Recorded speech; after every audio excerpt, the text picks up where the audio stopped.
CM Eknath Shinde का उद्धव ठाकरे पर बड़ा निशाना, कुछ सीटें जीत गए क्योंकि कांग्रेस। शिवसेना के स्थापना दिवस के कार्यक्रम को संबोधित करते हुए सीएम एकनाथ शिंदे ने उद्धव ठाकरे पर बड़ा निशाना साधा। उन्होंने सवाल किया कि आपका हिंदुत्व कहां चला गया, आपको बाला साहब ठाकरे के नाम पर वोट मांगने का अधिकार नहीं है। इसके साथ ही उन्होंने दावा किया कि कांग्रेस के वोट बैंक की वजह से शिवसेना यूबीटी को लोकसभा चुनाव में कुछ सीटों पर जीत हासिल हुई।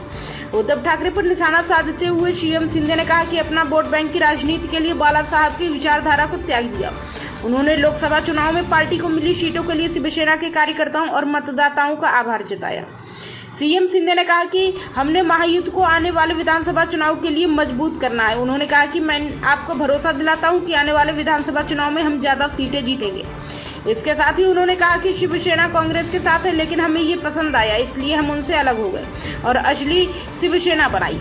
लोग हम पर भरोसा करते हैं और हम ही असली शिवसेना हैं। वहीं शिवसेना नेता रामदास कदम ने इस मौके पर अपने संबोधन में 100 विधानसभा सीटों पर दावा ठोक दिया। उन्होंने कहा कि मैं सीएम एकनाथ शिंदे से निवेदन करूंगा कि वे बीजेपी से कहें कि हमें महाराष्ट्र 100 विधानसभा सीटें चाहिए। हम लोग निश्चित तौर पर इसमें 90 सीटें जीतेंगे। बता दें कि महाराष्ट्र में एनडीए के घटक दलों के बीच विधानसभा चुनाव के लिए सीट शेयरिंग होनी बाकी है। राज्य में अक्टूबर में विधानसभा चुनाव होने हैं। बता दें कि महाराष्ट्र में महायुद्ध में बीजेपी, शिवसेना और एनसीपी गुट शामिल है। तीनों दलों का इस बात पर जोर है कि विधानसभा चुनाव में एकजुट होकर लड़ेंगे। ये पहली बार होगा जब एनडीए नई शक्ल में विधानसभा चुनाव में उतरेगी।